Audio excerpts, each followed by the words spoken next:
በትክክል አደጋ ውስጥ ነው ያለው። በቀጣዮቹ 8 ቀናት 31 ሰራተኞችን ለማሰናበት ልገደድ ነው። ኤዲተሮች ጋር በጋራ የሰራ ነው ቪዲዮ ኤዲቲንግ 5 ቀን፣ ቀረጻ 1 ቀን፣ 10 ቀን ለአንድ የቤተክርስቲያን ቪዲዮ። ክቡራን የዩቲዩብ ቤተሰቦቻችን እንዴት ናችሁ? ሰላም ነው? ዛሬም አዲስ መረጃ ይዘን መጥተናል። ይሄም ብዙም ደስ የማይል መረጃ ነው እና ምንድነው ኮሜዲያን እሸቱ በዶንኪ ቲዩብ ትንሽ ፈተናዎች እንደገጠሙትና ቻናሉ አደጋ ላይ እንደሆነ መግለጫ ሰጥቶ ላይቭ ላይ ነበርና ያን መረጃ እስኪ እኛም ከጎኑ እንድንሆን እንድንደግፈው እናንተም በተቻላችሁ መጠን እንድትደግፉት ነው ዛሬ ይዤ የመጣሁት። ስለ ኮሜዲያን እሸቱና ስለ ዶንኪ ቲዩብ ሲሆን እሱም እንዳለው 31 ሰራተኛን በ8 ቀናት ስር ሊያባረር እንደሆነ ነው አሁን መረጃዎች እየወጡ ያሉት። እንደሚያወራው ከሆነ በጣም ከባድ ነው።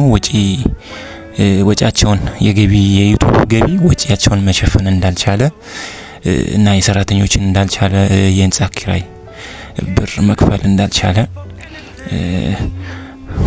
መግለጫዎች ወጥተዋል። በዚህም መሀል እሱ ያነሳቸው ሀሳቦች ያው የኮሜዲያን እሸቱን ካየነው የሚሰራቸው ስለ በጎ ነገር ነው። ይሄ ምንም በቃ አላህ በህዝቡ ዘንድ አዎንታዊ የሆነ ሀሳቦችን ይዞ የሚመጣው እንዲሁም ደግሞ አብያተ ክርስቲያናትን የሚደግፍ ገቢ በላይቭ በመሰብሰብ እስከ 7 ቀን ላይቭ በመቆየት እንዲሁም ደግሞ ከሀገር ውስጥ ጀምሮ እስከ ክፍለ ሀገር ድረስ በመሄድ ከክፍለ ሀገር አልፎ እስከ አሜሪካ እስከ እንግሊዝ ብዙ የውጭ ሀገራትን ድረስ በመሄድ ለአብያተ ክርስቲያናት ገቢ እንደሰበሰበ ይታወቃል። ገጠር ኢትዮጵያውያንን ብለን ጎሬ ድረስ ጅማ ድረስ ሐዋሳ ድረስ 10-15 ክሩ ይዘን ሄደን እዛው እያደርን እየዋልን በተጨማሪም ደግሞ ለመቄዶንያ የሚያደረገውን ሁላችንም የማንረሳው ጉዳይ ነው። ይህንን ሁሉ ያደረገ ቻናል አሁን ላይ አደጋ እንደተጋረጠበት መግለጫዎችን ይዞ ወጥቷል። ይህም መፈተን የጀመረበት ከ3 ዓመት በፊት እንደነበረና የዚህም ዋና እንትኑ ምንድነው ዩቲዩብ ቪዲዮውን በደንብ ተመልካቾች ጋር ሳይደርስ በቲክቶክ እየተቆረጡ በመፖስታቸው ያ ማለት ከ3 ዓመት በፊት ያለበትም ዋናው ምክንያት ይሄንን ነው። ምንድነው ቻናሉን በተለያየ ደቂቃውን ወይም ቪዲዮችን የቆራረጡ ቲክቶክ ላይ በመፖስት ቀድሞ እይታው እዚህ ሰው ከጨረሰ ሄዶ አማራ ያደርገው በማቅረባቸው ሱስ ውስጥ የተዘፈቀው ወጣት ወደ ከሱስ እንዲወጣ መጀመሪያ ባለ ታሪኮቹ ተባበር በእናንተው የገንዘብ እርዳታ እና በዚህ መንገድ ዩቲዩብ ቲክቶክ ከመጣ በኋላ በጣም ገቢ እንደቀነሰለት እና ያን ሞር በቃ ዩቲዩብ ላይ ኢፌክት ያመጣው ይሄ እንደሆነና ብዙ ቻናሎችን ሪፖርት አድርገው እስከ ማዘጋት ደረጃ ደርሰዋል። እና የተዘጋባቸው ቻናላቸው የተዘጋባቸው ደግሞ እንደገና እሱ ላይ ተቃውሞ አድርሰው አሁን እንደሚለው እንግዲህ 3.27 አካባቢ ሰብስክራይበር 3.27 ሚሊዮን አካባቢ ሰብስክራይበር ያለው ቻናል አደጋ እንደተጋረጠበት እንግዲህ እየተናገረ ይገኛል። በጣም የሚያሳዝን ነው። የምር እኔ በጣም ነው የሚያሳዝነኝ እውነት ለመናገር በጣም ቻናሉን ከመከታተለው አንደኛው እኔ ነኝና ከኮሜዲያንነት አልፎ እንደዚህ አይነት ስራ ላይ መድረሱ ለዚህ ሁላ ሰራተኛ የስራ እድል መክፈቱ በሮችን መክፈቱ በጣም ደስ ይላል። ያ ሆኖ እያለ ይሄ ደግሞ አሁን እንደዚህ አይነት ነገር ሲከሰት በጣም ያሳዝናልና ብዙ ገዳማትን ክፍለ ሀገር በመሄድ እንትን እንዳለ ይታወቃል። አብያተ ክርስቲያናትን በደንብ እንዳሰራ በጣም ነው የምናውቀው። በጣም የምር እኔ አሁን ከቲቪ በላይ የምጠብቀው የዶንኪ ቲዩብ ዩቲዩብ ቻናሉን ነውና ህፃናት ላይም የሰራውን እናውቃለን። ከመሱድ ጋር እስከ ዱባይ ድረስ በመሄድ ለትንሽ ደቂቃ ቪዲዮ ተብሎ ያለነሱ ሚሊዮኖችን እንዳወጣ እንግዲህ አንድ ቪዲዮ ለመቅረጽ እሱ ምን ያክል ኳሊቲ ያለው ቪዲዮ እንደሚቀርጽ ይታወቃል። ምን ያክል ክሩ ይዞ ወደ ውጭ እንደሚሄድ ስታንድ አፕ ኮሜዲውን ጭምር እስከ አሜሪካ ድረስ በመሄድ እንዳለ ይታወቃል። የመሱድንም እናየው ነው። በጣም በሚገርም ሁኔታ ብዙ ሰው የተመለከተበት ቪዲዮ ነው። ለዛች ለ30 እና ለ20 ደቂቃ ሲባል ብዙ ዋጋ እንደከፈለ ሁላችንም እናውቀው ነውና ያ አሁን ላይ ዋጋ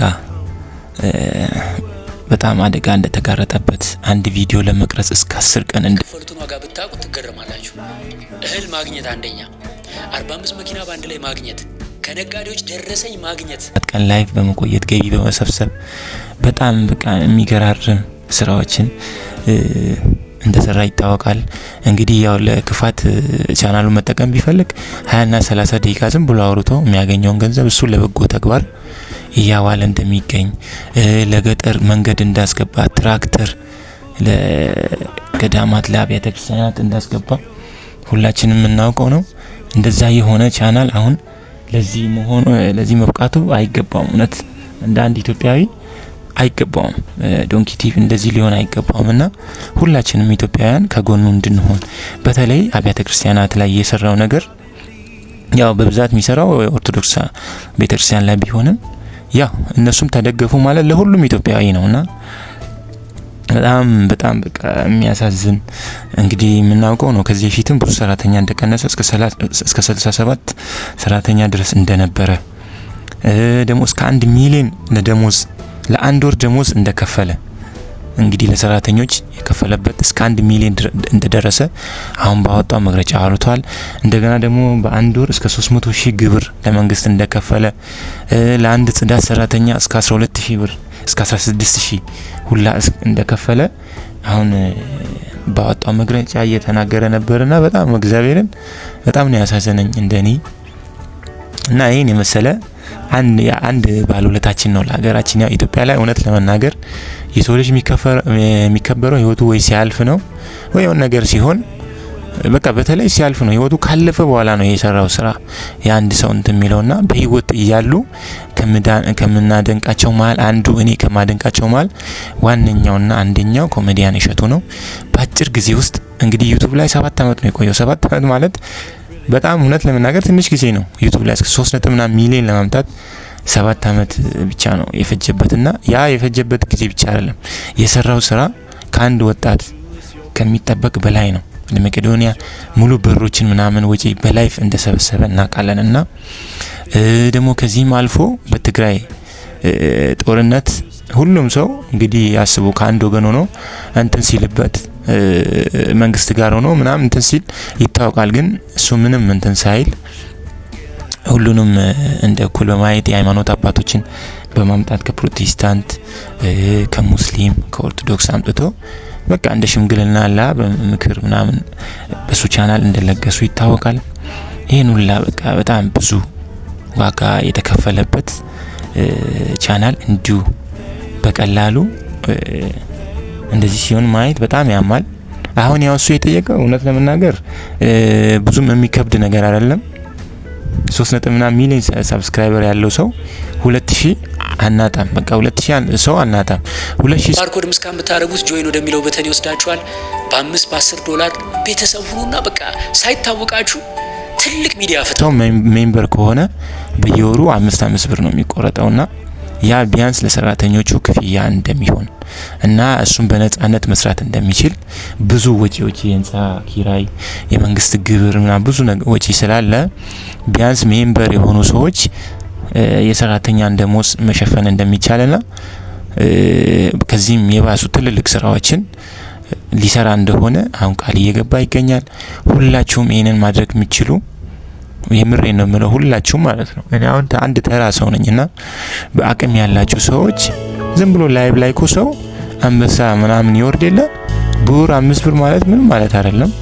ሜምበር ሆናችሁ በተለይ በውጭ ሀገር ያላችሁ ሜምበር በመሆን እንድትደግፉት ከጎኑ እንድትሆኑ ስንል በዚህ አጋጣሚ እኔም ጥሬን አቀርባለሁ።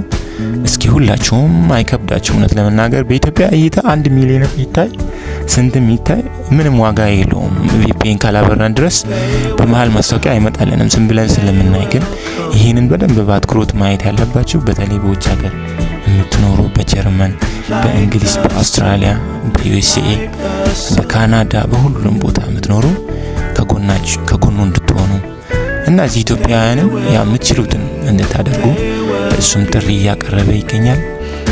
አሁን ያላቸው ሰራተኞች ሳይባረሩ ከመባረራቸው በፊት አሁን እንደምታውቁት ብዙ ቻናሎች እየተከፈቱ ነው። ብዙ ቻናል አለ ኢትዮጵያ ላይ እንደፊቱ አይደለም። አሁን ዩቲዩብ ላይ በደንብ እየተሰራ ነው። ስለዚህ አሉ የተባሉ እነዚህ ኤዲተሮች ምን ከእጁ ሳይወጡ አንድ አማራጭ ሌሎች ቻናሎችም ስላሉ ሳይሄዱ ጥሩ ነገር ኢትዮጵያ ላይ ጥሩ እንትን ከምናየው ቻናል ዋንኛው ዶንኪ ቲዩብ ነው። ጥሩ ነገር እና አቤል ብርሃኑ ማንሳት ይችላል፣ ለሰይፉ ፋንታሁን ማንሳት ይችላል። ከዛ በመቀጠል ዶንኪ ቲዩብ አለ። እነዚህ ናቸው አሉ የተባለው እኔ በራሴ ማቃቸውና ጥሩ ነገር ከምናያቸው መሃል አንዱ ዶንኪ ቲዩብ ነው። ያ ቻናል ዋጋ ተከፍሎበት ቶሎ ወደ ቀድሞ ከፍታው እንዲመጣና የተሻለ ደግሞ ጥራት ያለውና ለህዝቡን የሚደግፍ ሀሳቦችን ሰብስቦ እንዲመጣ ሁላችንም ከጎኑ ልንሆን ይገባል። ሁላችሁም አሁኑኑ ሜምበር መሆን የምትችሉ ሜምበር ብትሆኑ በጣም ደስ ይላል። በወር 5 ብር ማለት ምንም ማለት አይደለም፣ ትንሽ ነገር ነው እየጠየቀ ያለውና ሁላችሁም ከጎኑ ልትሆኑ ዘንድ በዚህ አጋጣሚ ጥሬን አቀርባለሁ። ቀጣይ በሌላ ቪዲዮ እስክመጣ ድረስ ቸር ሰንብቱ። ባይ ባይ። They will come, they will come, like the sun, like the sun.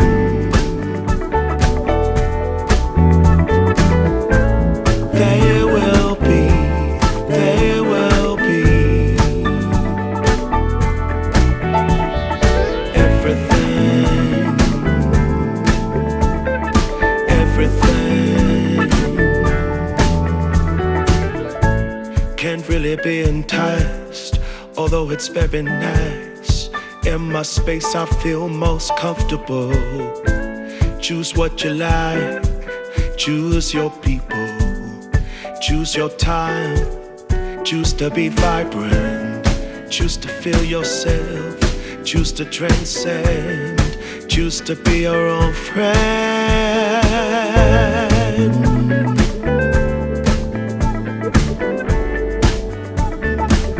Yeah, they will.